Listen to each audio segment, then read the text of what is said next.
Right, this video is gonna discuss the movement in sprinting. I remember months back when I was still in Uganda, I talked to you about the arms, but this is to clarify, and there's some new information I've gotten about the arms and how they affect your speed. Now, it's very crucial that your arm movement is correct, because it affects how big your stride is going to be and how fast and powerful it's going to be.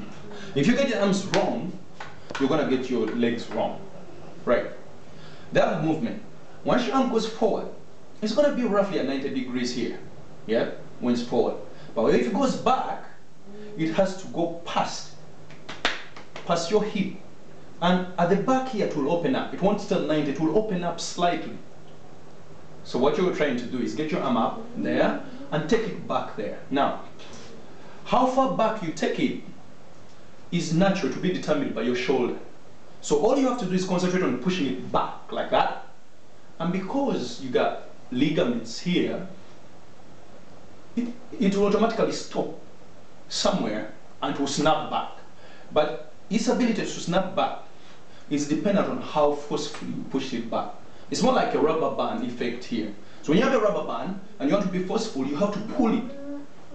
Yeah? When you let go, it's very forceful going forward.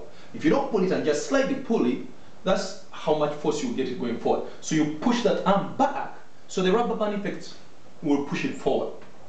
Right? How does it affect your stride length and stride frequency, and how much power you can apply on the ground? This is what happens. When you're sprinting, well, let's see. This arm, when this arm here begins to go back, this leg will start going up. So it's something like that as you sprint. The more this arm goes back, the higher this leg will go. So if you're looking at clearly this opposite knee, taking this arm back gives this leg time to come up. So once it reaches its maximum here, this leg will also reach its maximum. So as the arm comes forward, this leg goes back. That's the movement. Now, if you don't move your arm back here, this is what happens. You take your arm down, the foot goes up, yeah, there, and then you stop somewhere here. Unfortunately, if you stop here, this leg is also going to stop there. So you won't have gone over your knee. And on going back, you've missed out on the rubber band effect because you didn't pull back.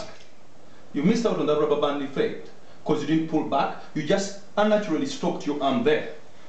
So when you stop it there, you've missed out on going up, which means your stride is going to die. Secondly, you've missed out on the rubber band effect, so you're not powerful going forward. And when that time comes for you to take the foot down, the foot won't get down powerfully. I'll explain why. But most importantly, let's see. If you took your arm and took you, say, let me count 8 microseconds. So let's see. 8 microseconds. 8 microseconds. This is 1, 2, 3, 4, 5, 6, 7, 8. Right. At 8 microseconds, this foot is up. Right. As high as position. So you're gonna get the best stride. Right. Then 8 microseconds. So probably it's gonna be 4 because it's going to snap back quicker. So it snaps back quicker and the foot goes back into the ground. Now, if you don't take your arm back, this is what happens. You go 1, 2, 3. The foot hasn't gotten up. But most importantly, the other foot that is on the ground hasn't gotten enough time to apply force. You've only given it 3 seconds and you're back down. 3 microseconds. The guy who goes right back gives this foot 8 microseconds to apply force. And if you want to apply force, you need time to apply that force. If you have a nail and a hammer, and you want to drive that nail powerfully into a piece of wood, you hit it like that, not like this. You don't spend less time on hitting that nail into the piece of wood. So in other words, the more you take your arm up, the more time you give this opposite foot to apply force on the ground. If you run like this, 1, you miss out on the rubber band effect because you haven't gone back here. Secondly, you miss out on the high knee lift because you didn't give time for this leg to go up. Thirdly, you miss out on the time for the other foot to press onto the ground and exert force because you didn't give it time as well. Now, the other bit. When the arm is coming back down, because usually it will be this, yeah? This arm is up, this arm is back here. Because of the rubber band effect, you're pushing powerfully back. When you push powerfully back like this, the more strength you use to push back, the more strength this leg will take back. Yeah? So, you take your arm up here, so it's that, then that. That is different from just doing this. If your arm only went up to here, you're still going to apply less force compared to a guy who went up here and pushed strongly back. Now, sprinting is about how much force you apply on the ground. So whatever you do has to be directed towards applying force on the ground, not towards being quick. Of course, if you run like this, you're trying to be quick. You will be quick, but you're not powerful. And in a 100-meter race, you're going to lose. You could be quick to the first 20 meters and you die in the next 80 meters. So the arms are very crucial. Now, when you look at, you've seen little kids run, yeah? They have a 100-meter straight to go.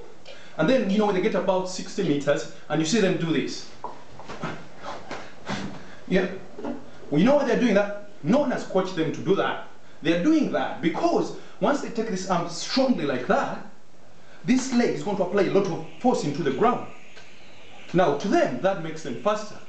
It would be brilliant if what they did on this arm, they did on this arm as well. But unfortunately, they moved this arm through the proper range of motion all the way back here, which gives enough time for the other foot to apply force, but they don't do it on the other arm. So they end up looking like, you've seen people who run and they're like skipping. They're doing it because naturally they know once they do that, they will apply more force. They don't know it, but that's what happens. When they do this, they apply more force. The only problem is they don't balance it on both arms. They only do that and they don't move this other arm. So when you run, keep your shoulders low and make sure, if you want to go fast, yeah, you start off like that, take the arms fast, but all the way back. You're going fast, but all the way back. It's not fast and reduce the range of motion by doing that. It's all the way back. Here you're being quick and not powerful. Here you're being fast and powerful. In fact, you've been at international competitions. When you look at the top 100-meter runners, they're the guys who don't seem to be running very fast. They're the guys who win. Because when they do this, it looks slow, but it's more powerful, it's faster. The guys who seem to be like that are the guys who come last. They're the guys who don't run good time. That's the catch. That's how technical the 100 is. You need to understand what makes you fast. Quickness doesn't make you fast. Being powerful will make you fast. Complete the range of motion. Oh, look at the long distance runners. They keep their angles at 90. They keep it 90 here and back here 90. So they don't go very far. But they don't need to because they're long distance runners. They're not sprinting. They don't need to apply a lot of force on the ground. But when it comes to the last 60 meters, the last 100 meters, they are trying to sprint. Look at what happens to their arms. They stop doing this and they start that. You know why? Because when they do that, they apply more force on the ground. They are more powerful on the ground and that makes them faster.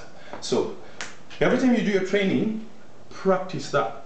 You come out of your 45 degrees at the start. Now, from next program, every 40 meters and all the sprints, you need to start on the ground. Practice what I've just talked about in these two videos. But most importantly, however fast you're going, however fast you're trying to go, make sure you complete the range of motion. There, up here and back here. Don't start doing that. That won't make you fast, for the reasons I've explained.